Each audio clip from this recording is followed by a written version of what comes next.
Ollie, let's see what happens in chapter 12. Pebbles, let's see what happens in chapter 12. Winn, Dixie, okay? Good girl. Ready? Chapter 12. Me and Winn Dixie got to Gertrude's Pets so early for my first day of work that the closed sign was still on the window. But when I pushed on the door, it swung open, and so we went on inside. I was about to call out to Otis that we were there, but then I heard music. It was the prettiest music I have ever heard in my life. I looked around to see where it was coming from, and that's when I noticed that all the animals were out of their cages. There were rabbits and hamsters and gerbils and mice and birds and lizards and snakes. And they were all just sitting there on the floor like they had turned to stone. And Otis was standing in the middle of them. He was playing a guitar, and he had on skinny, pointy-toed cowboy boots, and he was tapping them while he was playing the music.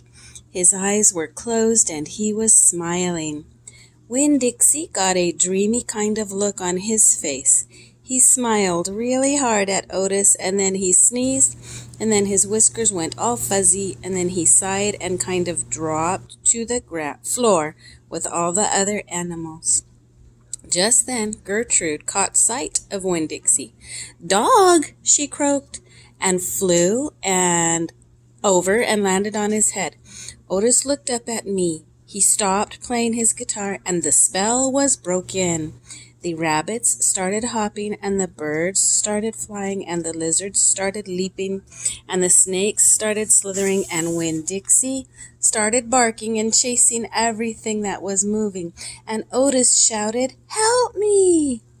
But for what seemed like a long time, me and Otis ran around trying to catch mice and gerbils and hamsters and snakes and lizards.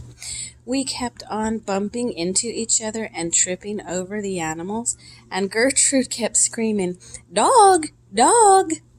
Every time I caught something, I put it back in the first cage I saw. I didn't care if it was the right cage or not. I put it in and slammed the door. And the whole time I was chasing things, I was thinking that Otis must be some kind of snake charmer, the way he could play his guitar and make all the animals turn to stone. And then I thought, "This is silly." I shouted over Winn Dixie barking and Gertrude yelling. I said, "Play some more music, Otis." Oh, to get the animals still again.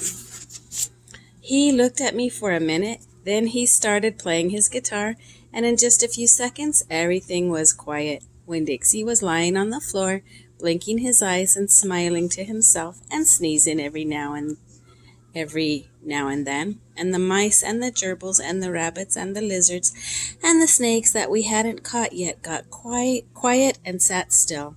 And I picked them up one by one and put them back in their cages. When I was all done, Otis stopped playing. He looked down at his boots. "I was just playing them some music. It makes them happy." "Yes, sir," I said. "Did they escape from their cage?" "No," Otis said. "I take them out. I feel sorry for them being locked up all the time. I know what it's like, being locked up." "You do?" I said. "I have been in jail," Otis said. He looked up at me real quick, and then he looked back down at his boots. "You have?" I said. "Never mind," said Otis. "Aren't you here to sweep the floor?" "Yes, sir," I told him. He walked over to the counter and started digging through a pile of things, and finally he came up with a broom. "Here," he said. "You should start sweeping." Only he must have gotten confused. He was holding out his guitar to me instead of the broom. "With your guitar?" I asked. He blushed and handed me the broom and started to work. And I started to work. I am a good sweeper. I swept the whole store and then dusted some of the shelves. The whole time I worked, Winn Dixie followed me and Gertrude followed him, flying behind him and sitting on his head and his back and croaking real quiet to herself, "Dog! Dog.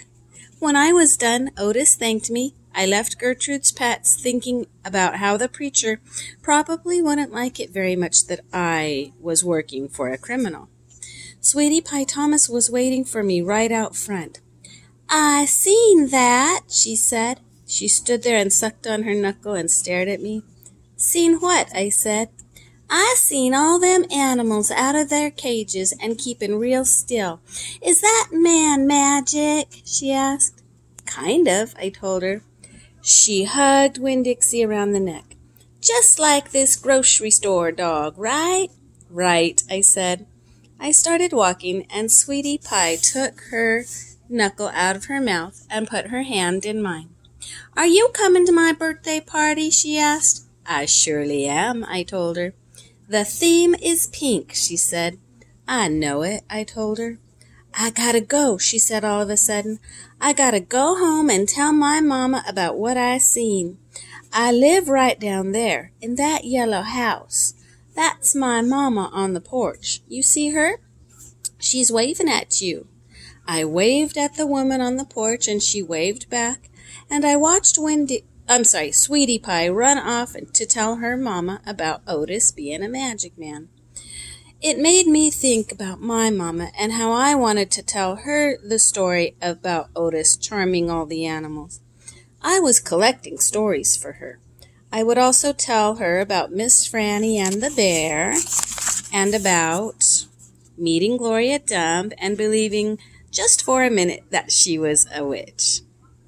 I had a feeling that these were the kinds of stories my mama would like, the kind that would make her laugh out loud, the way the preacher said she liked to laugh.